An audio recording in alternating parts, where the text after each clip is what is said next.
मेरा नाम दीपिका है। मैं एक बड़े से घर में पली बड़ी थी, क्योंकि मैं उस घर की नौकरानी की बेटी थी। वहाँ के लोगों ने मुझे प्यार दिया था और हमेशा उन्होंने अपनी बेटी के साथ मुझे उसकी सेवा करने के लिए रखा था। मेरा सारा जीवन मेरी मालकिन की बेटी नम्रता के साथ गुजरा था। जब मेरी मालकिन की बेटी की शादी हुई तो मुझे उसके साथ उसकी नौकरानी बनाकर ससुराल भेज दिया गया। वहां जाने के बाद मेरा दिल मेरी मालकिन की बेटी के देवर पर आ गया और फिर मैंने सोचा कि क्यों ना मेरी शादी किसी तरह इसी घर में हो जाए। तो फिर मैं भी इस घर में नौकरानी नहीं बल्कि मालकिन बनकर रहूंगी, जिस तरह मेरी मालकिन की बेटी रहती है। बस यही सोचकर मैंने अपनी मालकिन की बेटी के देवर पर डोरे डालने शुरू कर दिए, क्योंकि मैं भी उनके घर की दौलत की हिस्सेदार बनना चाहती थी। जैसे तैसे मेरी शादी तो उसके साथ हो गई थी, मगर शादी के बाद मुझ में पर एक ऐसी सच्चाई खुली जिसे सुनकर मेरे पैरों तले से जमीन निकल गई थी। क्योंकि मेरा पति तो मैं और नम्रता छत पर खूब जोर जोर से हंसकर बातें कर रहे थे। हम दोनों की उम्र उस समय सिर्फ 9 साल थी। नम्रता सिर्फ मुझसे 3 महीने छोटी थी। कई सालों पहले मेरी माँ यहाँ पर नौकरी करने के लिए आई थी। ये बहुत बड़ा सा बंगला था और इन लोगों ने मेरी माँ पर बहुत सारे एहसान किए थे। सारी जिंदगी मेरी माँ ने इन लोगों का नमक खाया था और इन लोगों की सेवा की थी। इसलिए इन लोगों ने मुझे बिल्कुल अपनी बेटी की तरह पाला था।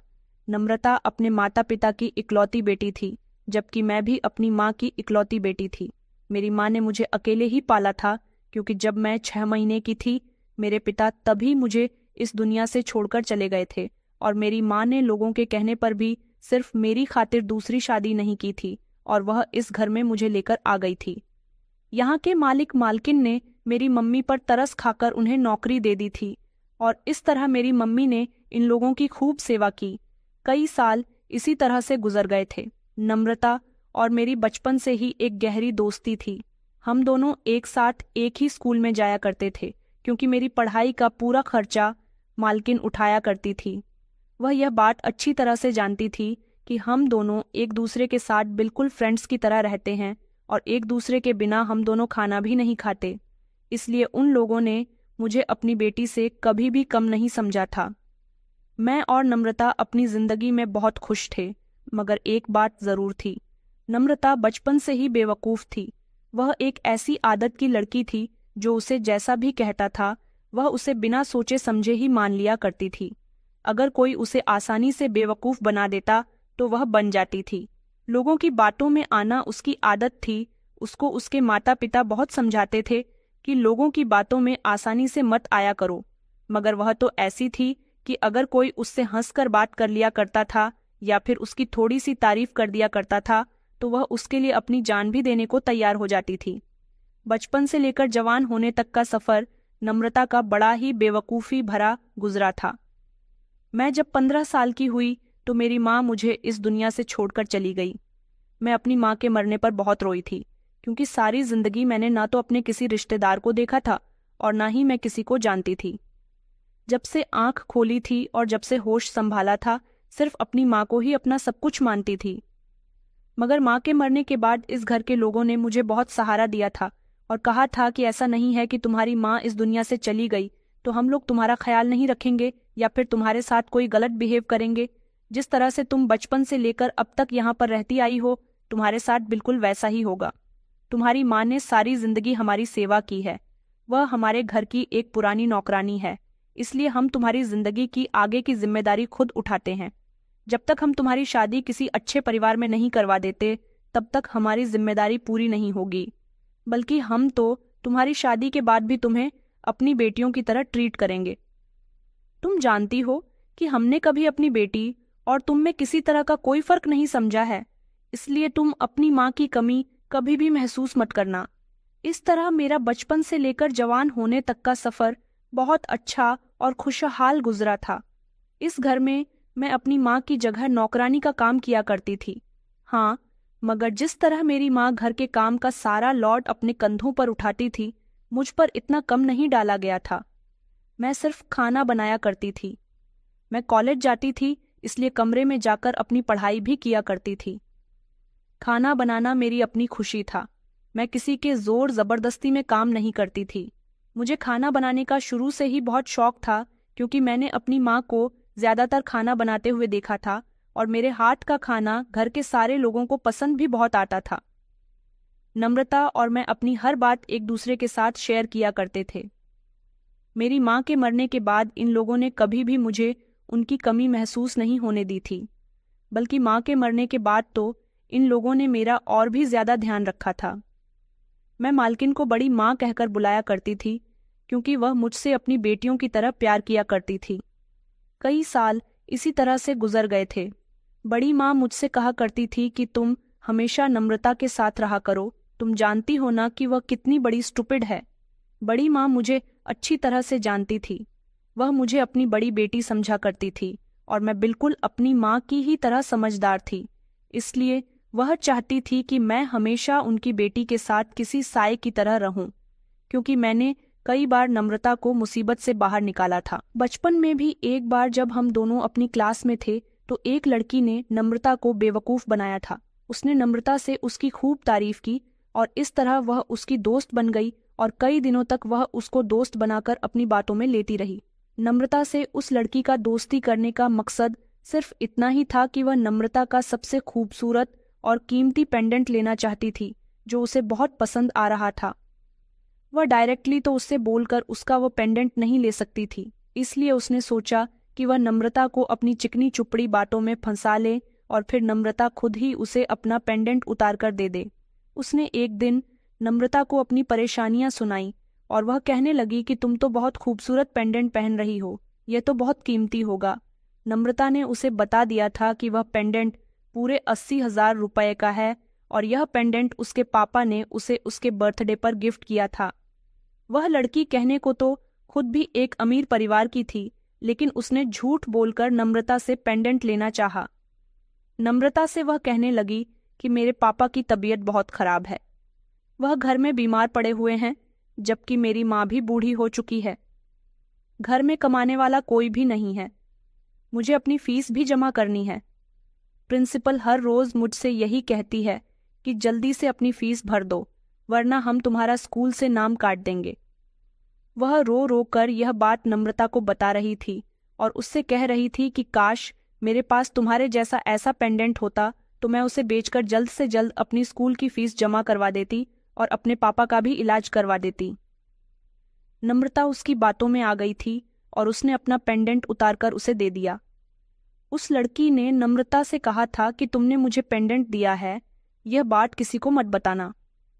इसलिए नम्रता अपना गला छुपाए छुपाए फिरती थी, क्योंकि घरवाले ये बात नोटिस करते थे कि वह अपने गले में पेंडेंट पहन रही है या नहीं, क्योंकि बचपन से ही वह इस पेंडेंट को पहनती आई थी। एक दिन मैंने ये बात नोटिस कर ली कि नम्रता के गले में पेंडेंट नहीं है, इसलिए मैंने उससे सवाल किया कि तुम्हारा पेंडेंट कहाँ चला गया? क्या तुमने कहीं गिरा दिया या फिर तुम पहनना भूल गई हो?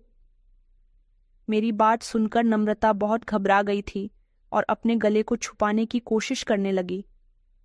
उसके चेहरे पर आता हुआ पसीना और उसके चेहरे पर आने वाली घबराहट देखकर मैं समझ गई थी कि उसने जरूर कोई बेवकूफ़ी दिखा दी है।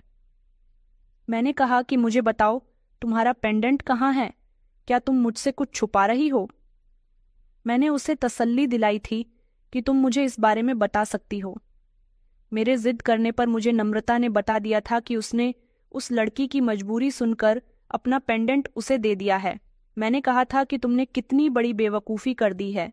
तुम नहीं जानती कि वह पेंडेंट तुम्हें तुम्हारे पापा ने बर्थडे में गिफ्ट दिया था। वह तुम्हारे लिए बहुत कीमती था। तुम्हें इस तरह से उस लड़की को वह पेंडेंट नहीं देना चाहिए था। मेरी बात सुनकर नम्रता रोने लगी और कहने लगी कि प्लीज़ इस बारे में मम्मी पापा को मत बताना। उस समय हम दोनों छोटे थे और हम अपनी उम्र से ज़्यादा बड़ा कोई फैसला नहीं कर सकते थे, इसलिए मैंने बड़ी माँ और अंकल को जाकर सब कुछ बता दिया था। उन्हें नम्रता की इस बेवकूफ़ी और भोलेपन पर गुस्सा तो बहुत आया था, लेकिन फिर उन्होंने मुझसे कहा कि तुम स्कूल में जाकर उस लड़की से पेंडेंट मांग लेना। अगर वह लड़की तुम्हें पेंडेंट दे देती है तो ठीक है, और अगर नहीं दिया तो फिर हम लोग उस लड़की के साथ ज़बरदस्ती नहीं कर पाएंगे, क्योंकि हमारी बेटी ने अपनी मर्जी से वह पेंडेंट उसे दिया है। भले ही हमारी बेटी उस लड़की की बातों में आ गई थी, मगर आगे से तुम्हें हमारी बेटी का बहुत ध्यान रखना है कि वह स्कूल में किसी अनजान से दोस्ती ना करें और ना ही किसी अनजान के साथ ज्यादा बातचीत करे, क्योंकि वह बहुत जल्दी लोगों की बातों में आ जाती है। मैंने अंकल और बड़ी माँ को भरोसा दिलाया था कि मैं हमेशा नम्रता का ख्याल रखूंगी और आगे उसे इस तरह की कोई गलती नहीं होगी। फिर मैं हमेशा नम्रता के साथ रही और मैंने उसका बहुत ख्याल रखा। वह कभी भी कोई बेवकूफ़ी करने की कोशिश करती तो मैं उसे रोक लिया करती थी, और मेरी यह आदत अंकल और बड़ी माँ को बहुत पसंद आई थी। उन्हें मुझसे ज्यादा कोई भी अपनी बेटी के लिए भरोसेमंद नहीं लगता था। इस तरह मेरा और नम्रता का बचपन एक साथ गुजर गया था और धीरे धीरे हम जवान हो गए थे। हम लोगों की पढ़ाई कंप्लीट हो चुकी थी और अब हम लोगों का ज्यादातर टाइम घर में ही गुजरता था, क्योंकि नम्रता की बेवकूफ़ी की वजह से बड़ी माँ और अंकल ने हम दोनों को घर से बाहर निकलने की ज्यादा परमिशन नहीं दी हुई थी। क्योंकि जवानी के समय भी नम्रता एक ऐसी गलती दोबारा कर चुकी थी जब हम सब लोग बड़ी माँ के दोस्त के बेटे की शादी में गए थे और वहां जाने के बाद एक लड़के ने नम्रता को पसंद कर लिया था और वो इशारों से नम्रता को एक तरफ कोने में ले गया था। वहां जाने के बाद उसने नम्रता की खूबसूरती की बहुत तारीफ की और उसने कहा कि मैं तुम्हारा दीवाना हो चुका हूँ, क्या तुम मुझे अपना नंबर दे दोगी? मैं कॉल पर तुम्हें अपने दिल का हाल बता दिया करूंगा। तुम्हारा मुझ पर बहुत बड़ा एहसान होगा। बिना कुछ सोचे समझे ही और सिर्फ पहली मुलाकात में 2-3 दिन बातचीत से नम्रता ने उसे अपना मोबाइल नंबर दे दिया था। और जब हम लोग शादी से घर वापस आए तो उस लड़के ने नम्रता के नंबर पर कॉल करनी शुरू कर दी, जबकि उस समय नम्रता बाथरूम में कपड़े चेंज कर रही थी और उसका मोबाइल मेरे पास रखा हुआ था। मैंने जब बात की तो उसने नम्रता का नाम लेकर मुझे पुकारा था और वह कहने लगा कि तुम्हारा बहुत बहुत एहसान कि तुमने मुझे अपना मोबाइल नंबर दिया।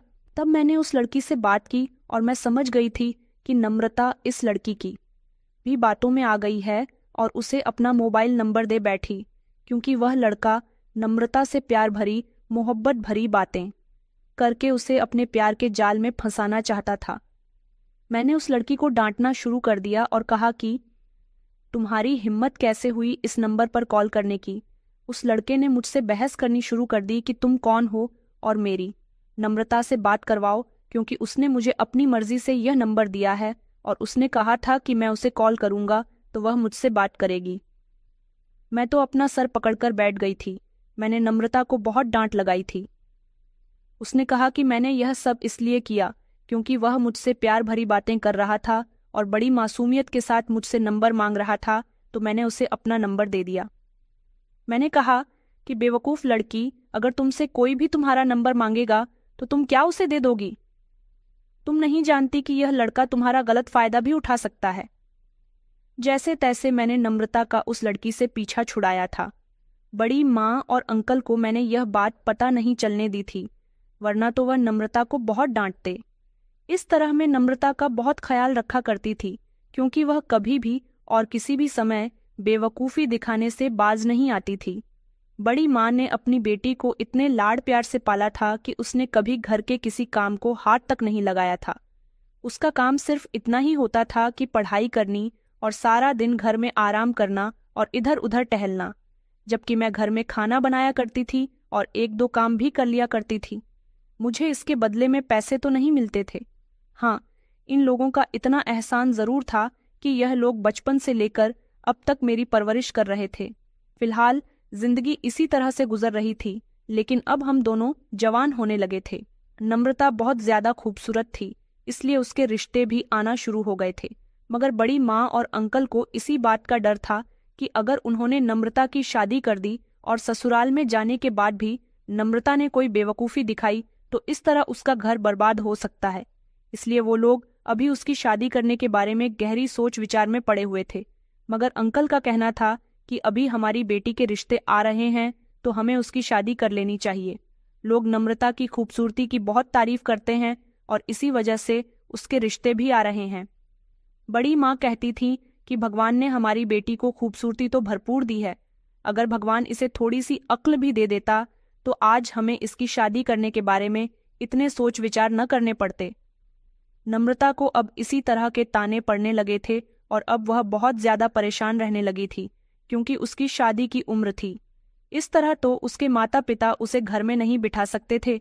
एक न एक दिन तो उनको उसकी शादी करनी ही थी, इसलिए उनके कुछ रिश्तेदारों ने उनको बिल्कुल यही बात समझाई थी और फिर उन्होंने अपनी बेटी की शादी करने का फैसला कर लिया था।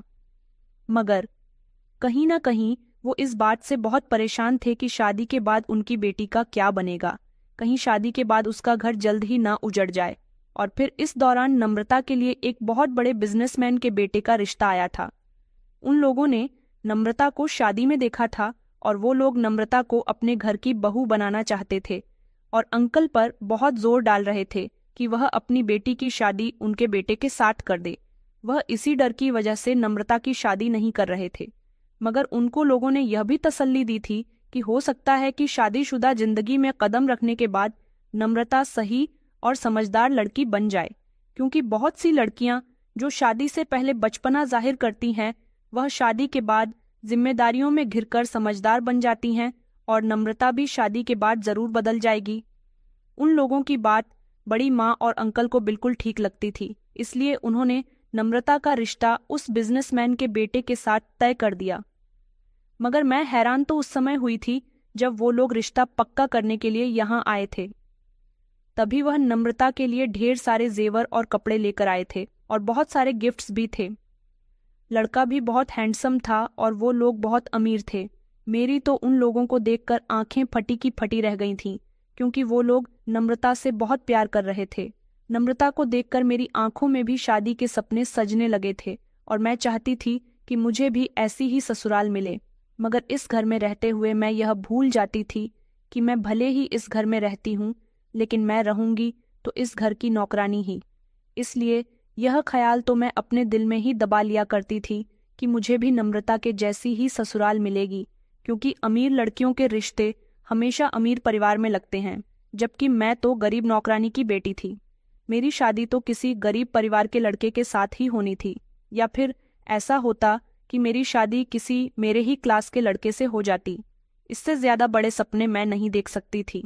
अभी तो मैं इन लोगों के काम आ रही थी, क्योंकि मैं उनकी बेटी के हमेशा साथ रहती थी और उसका ख्याल रखती थी। अब जब नम्रता अपनी ससुराल की हो जाएगी तो ना जाने मेरा इस घर में क्या होगा। मैं तो अकेली रह जाऊंगी। सारा दिन मैं यही सब सोचती रहती थी। नम्रता की ससुराल में उसके होने वाले सास ससुर, पति और सिर्फ उसका एक छोटा भाई था, और वो लोग इतने अमीर थे कि उनके घर में दुनिया की हर चीज मौजूद थी। वहां पर तो नम्रता के लिए इस घर से भी ज्यादा आराम था। मैं हमेशा यही सब सोचती रहती थी। नम्रता का रिश्ता तय हुए पूरे 5 महीने गुजर गए थे। इस बीच नम्रता का होने वाला पति उससे फोन पर बात करने लगा था। वह उससे बात करता तो वह खूब हंसती थी। अब ना जाने क्यों मुझे नम्रता से जलन महसूस होने लगी थी, क्योंकि वह तो पहले से ही एक अच्छी जिंदगी गुजार रही थी। अब और ज्यादा बेहतर जिंदगी गुजारने के लिए अपनी ससुराल जाने वाली थी, और एक मैं थी जिसने सारी जिंदगी इस घर में नौकरानी बनकर गुजारी थी और आगे भी नौकरानी ही बनकर जिंदगी गुजारनी थी। अब मैंने नम्रता का ध्यान रखना बंद कर दिया था और उसकी बेवकूफ़ी भरी हरकतों पर मैं उसे रोकते टोकती भी नहीं थी, क्योंकि वह अपने होने वाले पति के साथ भी बेवकूफ़ी भरी बातें करती थी। एक दिन उसका होने वाला पति फोन पर उसे कह रहा था कि तुम शादी के बाद मेरे घर वालों को अपने घर वालों की तरह समझना और मुझे भी खूब प्यार करना। उसकी बात सुनकर नम्रता कहने लगी, लेकिन मैं आपके घर वालों का ख्याल कैसे रख सकती हूँ, क्योंकि मुझे तो खाना बनाना तक नहीं आता। उसकी बात सुनकर वह हंसने लगा था और कहने लगा था कि तुम तो बहुत मासूम हो, भला तुम्हें हम लोगों को खुश रखने के लिए खाना बनाने की क्या ज़रूरत है, जबकि हमारे घर में तो ढेर सारे नौकर मौजूद हैं। अंकल और बड़ी माँ को यह बात नहीं पता थी कि नम्रता अपने होने वाले पति से फ़ोन पर बात भी करती है, मगर एक दिन उसने अपनी बेवकूफ़ी की वजह से यह बात भी उनके सामने जाहिर कर दी थी। जब सब लोग एक साथ बैठकर खाना खा रहे थे और नम्रता के मोबाइल पर उसके होने वाले पति की कॉल आई, तो उसने ये बात छुपाने की कोशिश की, लेकिन फिर भी यह बात तुम लोगों के सामने इस तरह आ गई कि फ़ोन आते ही उसने फ़ोन रिसीव करके बता दिया कि मैं अपने घर वालों के साथ बैठकर खाना खा रही हूँ, फ़ोन मत करो वरना मेरे मम्मी पापा समझ जाएंगे कि मेरी बात तुमसे होती है। जबकि हम सब लोग अपनी आंखों के सामने अमृता को यह बात कहते हुए देख रहे थे। उस हिसाब से उन लोगों ने अंदाज़ा लगा लिया था कि वह अपने होने वाले पति से बात कर रही है, और फिर उन्होंने मुझे इस पहरे पर लगा दिया था कि नम्रता अगर अपने होने वाले पति से कोई भी गलत बात करे तो उसे समझाओ और उसे गलती करने से रोको, क्योंकि उसकी बेवकूफ़ी की वजह से उसका रिश्ता भी खत्म हो सकता है। उन लोगों ने अब नम्रता की शादी जल्द से जल्द करने का फैसला कर लिया था, मगर मैंने ठान लिया था कि अब मैं नम्रता को कोई भी गलती करने से नहीं रोकूंगी। अगर उसकी बेवकूफ़ी की वजह से उसका रिश्ता खत्म होता है तो होता रहे। उसकी शादी होने में मेरा तो कोई फायदा नहीं था। जो कुछ था वह उसको ही मिलने वाला था। मेरा क्या था, मैं तो खाली हाथ और खाली हाथ ही रह जाने वाली थी। मैंने अब नम्रता से दूरी बनाना शुरू कर दी थी, क्योंकि जिसने उसके शादी के दिन करीब आ रहे थे उतनी ही मुझे उससे जलन महसूस होने लगी थी कि वह इतने अच्छे परिवार में शादी करके क्यों जा रही है। धीरे धीरे नम्रता की शादी के दिन करीब आ गए थे। मुझे उसकी शादी की बिल्कुल भी खुशी नहीं थी। फिर एक दिन बड़ी माँ ने मुझे एक ऐसी बात बताई जिसे सुनकर मैं खुशी से उछल पड़ी थी। उन्होंने मुझे अपने कमरे में बुलाया और कहने लगी कि मुझे तुमसे कुछ ज़रूरी बात करनी है। उन्होंने मुझसे कहा कि दीपिका, मैं चाहती हूँ कि तुम मेरी बेटी का ख्याल रखने के लिए उसकी ससुराल में चली जाओ। दरअसल हम लोगों ने फैसला किया है कि तुमने सारी जिंदगी उसका बहुत ख्याल रखा, उसको बड़ी बड़ी मुसीबतों से बचाया है, इसीलिए आने वाले समय में भी तुम उसका साथ दो। हम तुम्हें नम्रता के साथ दहेज में यहाँ से विदा करके उसकी ससुराल भेजेंगे। वहाँ जाने के बाद तुम नम्रता की पर्सनल नौकरानी रहोगी, उसका ख्याल रखोगी और उसे हर गलत काम करने से रोकेगी। हमें तुम पर बहुत भरोसा है। हम जानते हैं कि तुम्हारे होते हुए कभी भी मेरी बेटी का घर खराब नहीं होगा। उन्होंने कहा, क्या तुम हमारा यह काम करने के लिए तैयार हो? क्योंकि जिस तरह से तुम इस घर में रहती आई हो, उसी तरह से तुम्हें शादी के बाद नम्रता की ससुराल में भी रहना होगा। बचपन से ही तुम उसकी सहेली रही हो, वह तुमसे बहुत अटैच है। तुम उसके साथ ससुराल जाओगी तो वह भी वहाँ कोई बेवकूफ़ी नहीं करेगी। बड़ी माँ की बात सुनकर जैसे मैं तो एक अजीब से कन्फ्यूज़न का शिकार हो गई थी। मेरे मुंह से शब्द ही नहीं निकल रहे थे कि मैं उनसे क्या कहूँ। फिर मैंने उनसे कहा कि मैं आपके कहने के मुताबिक नम्रता के साथ चली जाऊंगी, मगर क्या उसके ससुराल वाले यह बात बर्दाश्त कर सकेंगे कि नम्रता अपने साथ दहेज में एक नौकरानी लेकर आई है? मेरी बात सुनकर वह कहने लगी कि इस बारे में हम लोगों ने उनसे पहले ही बात कर ली है। हमने उन्हें यही बताया है कि हम अपने घर की नौकरानी, जो बचपन से ही नम्रता के साथ रही है, उसी को हम उसके साथ ससुराल में भेज रहे हैं, क्योंकि वह उसके साथ बहुत अटैच रही है। अब शायद अगर वह उससे अलग होगी तो उसके दिल को सदमा भी पहुंच सकता है। बस अपनी बेटी की खुशियों की खातिर हम यहाँ से लड़की आपके घर भेजना चाहते हैं। उन लोगों का कहना है कि पहले से ही हमारे घर में काफ़ी सारे नौकर हैं। अगर एक नौकरानी और आ जाएगी तो इसमें कोई दिक्कत नहीं है।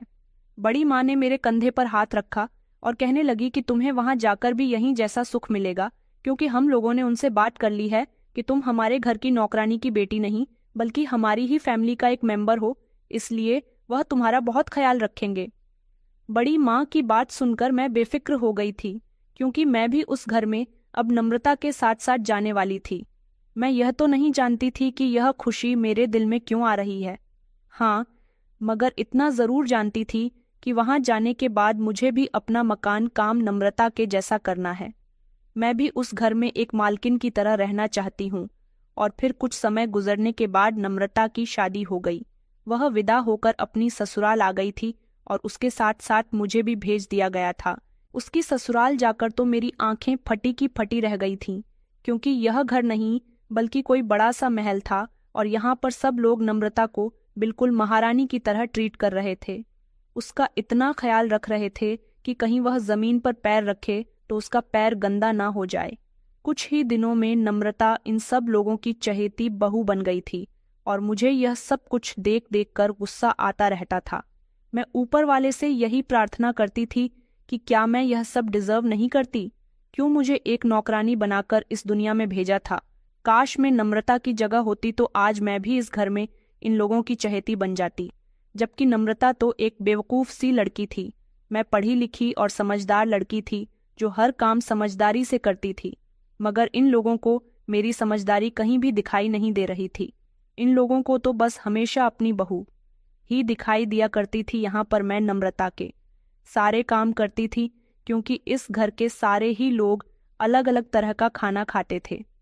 नम्रता भी इस घर के बनने वाले खाने से डिफरेंट खाना खाया करती थी और मैं जानती थी कि वह किस तरह का खाना खाती थी। इसलिए मुझे उसकी सास ने ऑर्डर दिया हुआ था कि मैं उसकी पसंद का ही खाना बनाकर उसको दिया करूं। उसके खाने पीने से लेकर उसके पहनने ओढ़ने और छोटी से छोटी चीज का मुझे ख्याल रखने के लिए कहा गया था। मैं तो यहाँ आकर नम्रता की गुलाम बनकर रह गई थी। नम्रता तो एक मासूम लड़की थी। उसे यह बात अभी तक पता नहीं चली थी कि मैं उससे जलन महसूस करने लगी हूँ, जबकि वह मुझे और अपने पति के बीच की भी सारी बातें आसानी से बता दिया करती थी। और इन बातों को सुनकर मुझे उससे और भी ज्यादा जलन होती थी और बस मेरा दिल करता था कि जिस जगह नम्रता है मैं झट से उस जगह पर आ जाऊं और यह सारे सुख मेरे हो जाए। मगर ऐसा तो होना नामुमकिन था। नम्रता के पति ने उसे शादी की रात मुंह दिखाई में डायमंड का सेट दिया था, जबकि शादी के कुछ दिनों के बाद ही उसके पति ने हनीमून पर यूरोप जाने के लिए फ्लाइट के टिकट भी बुक कर दिए थे। मुझे तो बहुत गुस्सा आ रहा था कि वह बेवकूफ लड़की जो शादी से पहले मेरे बिना घर से बाहर तक नहीं निकलती थी, अब वह अगर अपने पति के साथ हनीमून पर जाएगी तो जरूर अपना रिश्ता खराब कर बैठेगी। मुझे रह रहकर गुस्सा आता था और बस मेरा मन करता था कि मैं नम्रता के साथ कुछ ऐसा कर दूं जिससे वह मेरे रास्ते से हट जाए और मैं उसकी जगह पर आ जाऊं। मगर शायद ऐसा करना मेरे लिए बहुत मुश्किल था, क्योंकि उसका पति जान चुका था कि वह बेवकूफ लड़की है। उसे उसकी यही सादगी, भोलापन और बेवकूफीपन बहुत ज्यादा पसंद आया था और वह अपनी पत्नी के इसी रूप के साथ बहुत खुश था। एक दिन नम्रता का पति उससे कह रहा था कि आज तुम मेरी पसंद की ब्लू वाली साड़ी पहनकर अच्छे से तैयार हो जाओ, हम बाहर घूमने के लिए चलते हैं। नम्रता अपने पति के कहने के मुताबिक अलमारी से ब्लू कलर की साड़ी निकाल रही थी। जब मैं उसके पति के कमरे से जाते ही फौरन कमरे के अंदर चली गई और जाकर उससे उसे कहने लगी कि यह तुम कैसी बेवकूफ़ी कर रही हो, तुम पर ब्लू कलर तो अच्छा भी नहीं लगता, तुम यह साड़ी मत पहनो, इस कलर में तुम अच्छी नहीं लगती, तुम मेरी पसंद की साड़ी पहनो। मैंने उसे येलो कलर की एक सिंपल सी साड़ी पहनने के लिए कह दिया था, जो कि देखने में ज्यादा अच्छी नहीं थी।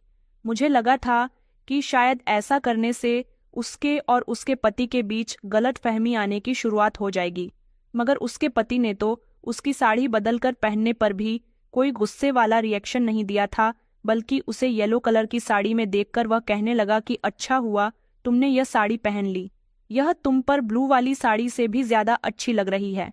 मैंने उन दोनों के बीच कई बार मिसअंडरस्टैंडिंग क्रिएट करने की कोशिश की थी, मगर हर बार मैं नाकामयाब रही थी।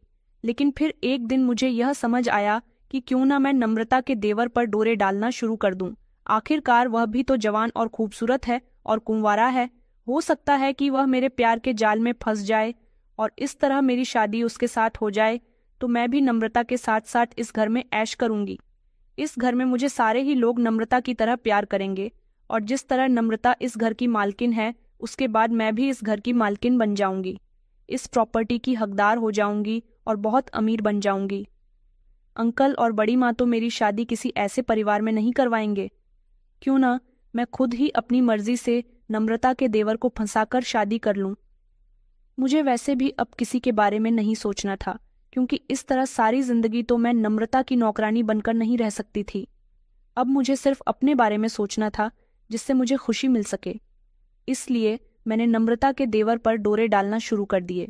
मगर एक बात जो मेरे सामने आई थी वह यह थी कि नम्रता का देवर कबीर किसी और लड़की को पसंद करता था। मुझे कबीर से ऐसी उम्मीद बिल्कुल भी नहीं थी कि वह किसी और लड़की को भी पसंद करता है, बल्कि वह तो देखने में बहुत ज्यादा सीरियस और सीधा सा मर्द था। क्या ऐसे भी लड़के दूसरी लड़कियों को पसंद करते हैं? अब मेरे लिए यह काम और भी ज्यादा मुश्किल हो गया था कि मुझे किस तरह से कबीर को अपने प्यार के जाल में फंसाना है और उससे शादी करनी है। मैं बहाने से कबीर के कमरे में जाया करती थी और उसे अपनी अदाओं के जाल में फंसाने की कोशिश करती थी। मैं चाहती थी कि मेरी खूबसूरती देखकर वह मुझ पर अट्रैक्ट हो, मगर उस पर तो जैसे कोई असर भी नहीं होता था। कबीर और नम्रता के पति में जमीन आसमान का फर्क था। नम्रता का पति तो उसे बेवकूफ लड़की पर दीवाना था, जबकि छोटा भाई तो मुझे नजर उठाकर भी नहीं देखता था, जबकि मैं उसके लिए उसकी पसंद का खाना बनाया करती थी और बार बार उसकी पसंद के बारे में उससे पूछती रहती थी, या पूछती कि तुम्हें कोई काम तो नहीं है या तुम्हें मेरी कोई ज़रूरत तो नहीं है। मगर वह हर बार मुझसे यही कह दिया करता था कि तुम मेरी नौकरानी नहीं बल्कि मेरी भाभी की नौकरानी हो। तुम मेरे काम क्यों करोगी? एक दिन तो मैंने उसे हंसकर कह दिया था कि मुझे तुम्हारे सारे काम करना अच्छा लगता है। उसने मेरी बात को सुनकर इग्नोर कर दिया था, कोई भी जवाब नहीं दिया था। मैं देखती थी कि वह चोरी चुपके किसी लड़की से बातें किया करता था। यह वही लड़की थी जिससे वह प्यार करता था, क्योंकि कई बार मैंने उसे फोन पर प्यार भरी बातें करते हुए सुना था। मैं चाहती थी कि वह यही सारी प्यार भरी बातें मुझसे भी किया करे, इसलिए मैंने कबीर पर और ज्यादा ध्यान देना शुरू कर दिया था। मैं बार बार कबीर के कमरे में जाकर उससे बातें करने की कोशिश करती थी। उससे जान पहचान और दोस्ती बढ़ा रही थी, पर धीरे धीरे मैंने उसके साथ फ्रेंडशिप कर ली थी। मेरा ऐसा करने का मकसद यही था कि वह मेरी बातों का आदी हो जाए और फिर मैं उसे अपने काबू में कर लूं। मैं उससे पूछती थी कि तुम्हें कैसी लड़कियां पसंद है, तो वह मुझे बताता कि मुझे कैसी लड़कियां नहीं बल्कि एक ही लड़की पसंद है जिसे मैं बहुत प्यार करता हूँ। उसने मुझे उस लड़की का नाम तो नहीं बताया था, मगर मैं समझ गई थी कि वह उसी लड़की की बात कर रहा है जिससे वह फोन पर बातें करता था। मैंने किसी भी तरह से कबीर को उस लड़की से दूर रखने की कोशिश की, क्योंकि जब वह घर आता तो मैं कबीर के पास बार बार उसके कमरे में जाती रहती थी और जितना ज्यादा हो सकता उसे अपनी बातों में उलझाए रखती थी ताकि वह उस लड़की की कॉल रिसीव न करे।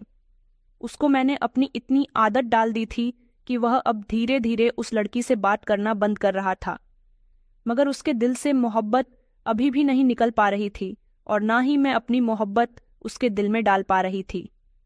मेरी समझ नहीं आ रहा था कि मैं क्या करूं, क्योंकि मैं जिस दिन से यहाँ पर आई थी अपने हर प्लान में नाकामयाब रही थी, मगर मुझे कुछ भी करके इस घर में अपनी जगह बनानी थी। मैं जानती थी कि कबीर जब तक मेरी मोहब्बत के जाल में नहीं फंसेगा मुझसे शादी नहीं करेगा, और उसे अपनी मोहब्बत में फंसाना मेरे लिए बहुत मुश्किल काम था। इसलिए अब मैंने एक ऐसा प्लान बनाया जो 100% असरदार होने वाला था। एक रात मैंने बहाने से कबीर को अपने कमरे में बुलाया, यह कहकर कि मुझे इस समय तुमसे इम्पोर्टेंट बात करनी है। उस समय रात के 2 बज रहे थे। कबीर मेरा अच्छा दोस्त बन गया था, इसलिए वह मेरे एक बार के बुलाने पर ही मेरे कमरे में आ गया था। मैंने हंगामा मचाना शुरू कर दिया और अपना दुपट्टा एक तरफ को फेंक कर मैं जोर जोर से चिल्लाने लगी कि बचाओ बचाओ, ये मेरी इज्जत पर हाथ डाल रहा है, कोई तो मुझे बचाओ। शोर की आवाज सुनकर सब लोग मेरे कमरे की तरफ आ गए थे। सब लोग मेरी उजड़ी हुई हालत और मेरी आंखों से निकलते हुए आंसू देखकर यही समझ रहे थे कि कबीर ने मेरी इज्जत खराब करने की कोशिश की है। मैं तो नम्रता के गले लग गई और सब लोगों से रो रो कर कहने लगी कि इसने मेरी इज्जत खराब करने की कोशिश की है। सब लोगों को इस बात पर यकीन आ गया था, जबकि कबीर कह रहा था कि यह झूठ बोल रही है। मैंने ऐसा कुछ भी नहीं किया। मैंने कहा कि भला बताइए, मैं यहाँ आप लोगों की नौकरानी नहीं बल्कि नम्रता की नौकरानी हूँ, तो फिर यह आदमी मेरे कमरे में आधी रात के समय क्या करने आया है? इसे क्या हक बनता है कि यह आधी रात के समय मेरे कमरे में आकर मेरे साथ ये सब कुछ करे? इस बात का डर मैंने सब लोगों के दिलों में बैठा दिया था कि मैं अब बदनाम हो जाऊंगी। मुझसे शादी कौन करेगा? मैं यह कहकर फूट फूट कर रो रही थी। मैंने कहा कि गांव वालों को यह बात पता चल गई तो कोई भी मुझसे शादी नहीं करेगा, क्योंकि बड़ी माँ और अंकल ये बात जानते थे कि मेरे कुछ रिश्तेदार गांव में रहते हैं और गांव के रिवाज तो वैसे भी बहुत सख्त होते हैं। मैं अपने रिश्तेदारों को जानती तो नहीं थी, मगर मैंने उन लोगों के नाम को अपने इस प्लान में ट्राई किया था। बड़ी मान और अंकल भी अगले दिन यहाँ पर आ गए थे, क्योंकि नम्रता ने फोन करके उन्हें मेरे बारे में सब कुछ बता दिया था। मैंने भी 1-2 लगाकर ये बात बड़ी माँ को बताई थी कि किस तरह से कबीर मेरे कमरे में आया था और उसने मुझे बर्बाद करने की कोशिश की थी। मैंने रो रो कर उनसे कहा कि अब आप ही बताइए, आखिर मेरा क्या होगा, कौन मुझसे शादी करेगा? बड़ी माँ कहने लगी कि तुम परेशान मत हो, हम सब कुछ सॉल्व कर लेंगे। ना जाने इन बड़े लोगों के बीच आपस में क्या बात हुई कि सब लोग मेरी शादी कबीर से करवाने पर तैयार हो गए थे और इस तरह मेरी शादी कबीर के साथ हो गई थी।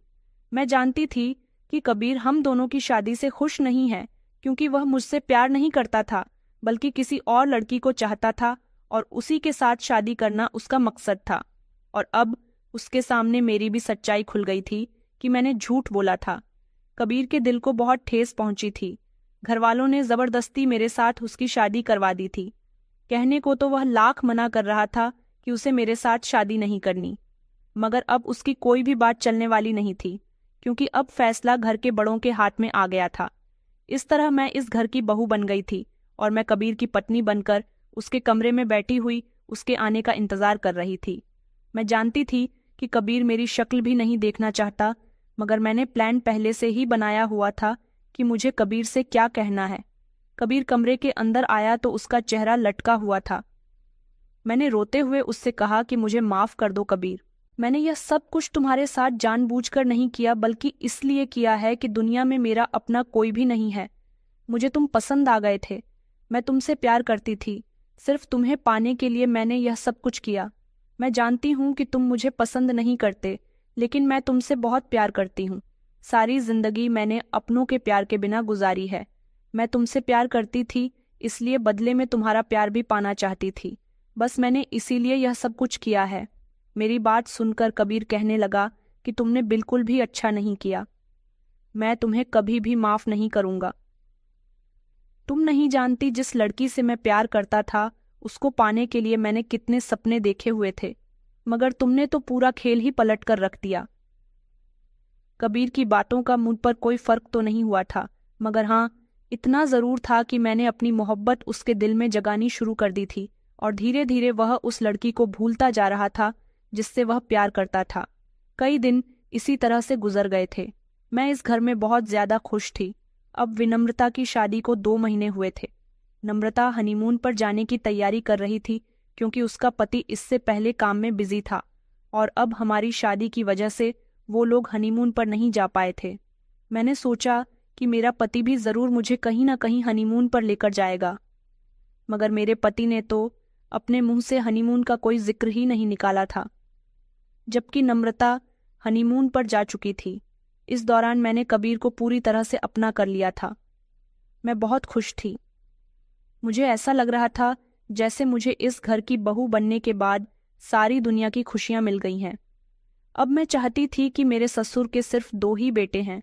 प्रॉपर्टी इतनी ज्यादा है कि दोनों भाइयों के बीच आधी आधी भी आएगी तो वह दोनों सारी जिंदगी आराम से गुजार सकेंगे। इस घर का सब कुछ अब मेरा हो चुका था और इस घर पर जितना नम्रता का हक था, अब उतना ही मेरा हक भी होगा। मैं हनीमून पर जाना चाहती थी, मगर ना जाने क्यों मेरा पति मुझे हनीमून पर लेकर ही नहीं गया। 2 महीने के हनीमून ट्रिप से फ्री होकर नम्रता घर वापस आ गई थी, मगर मैं इस बात से हैरान थी कि मेरी सास अभी भी जितना प्यार नम्रता से करती थी, उतना प्यार मुझसे नहीं कर रही थी।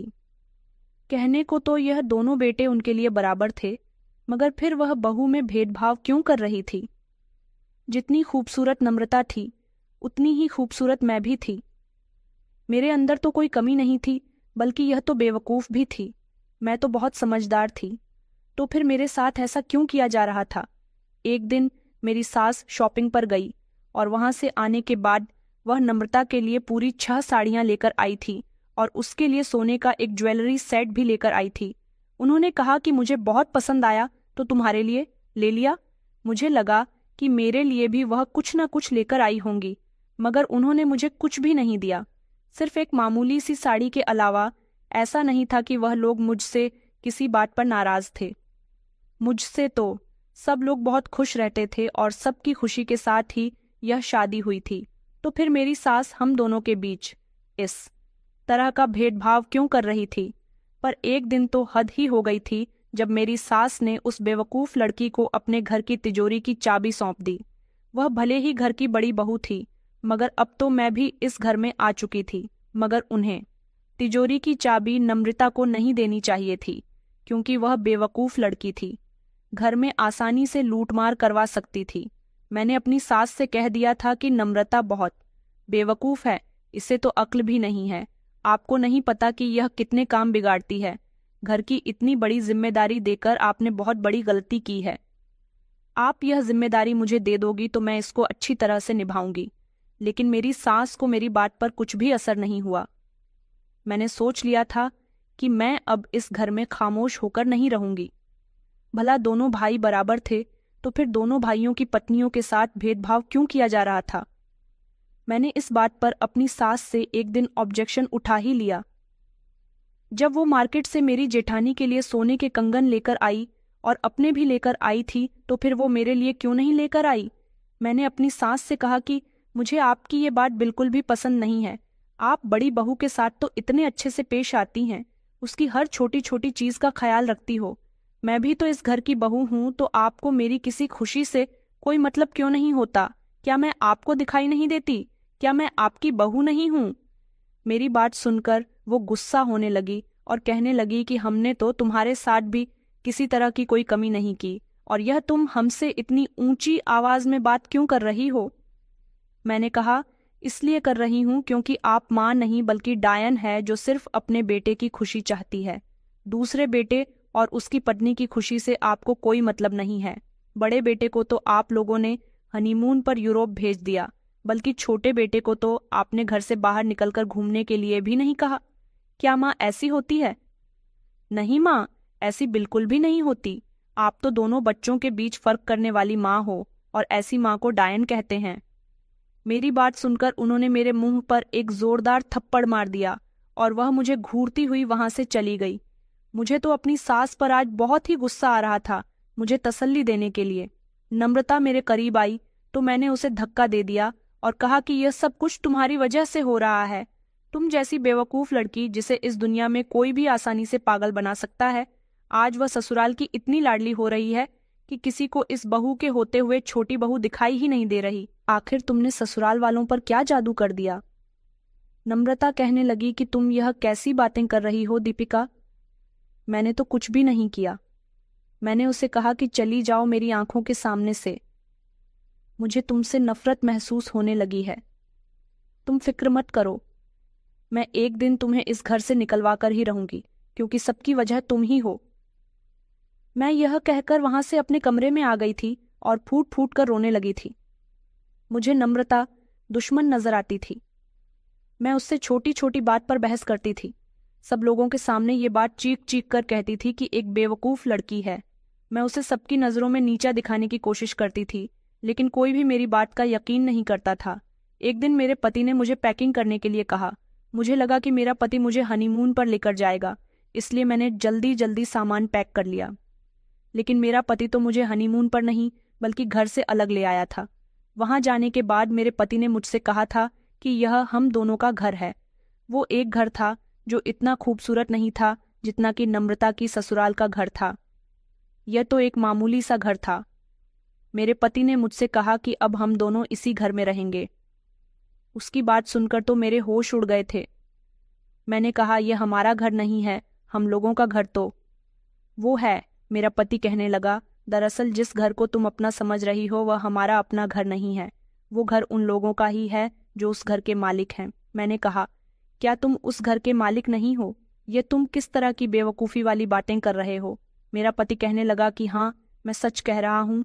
वह घर मेरा नहीं बल्कि उन लोगों का ही है। मैं इस घर में बचपन से रहता हूँ। मेरे पापा इस घर के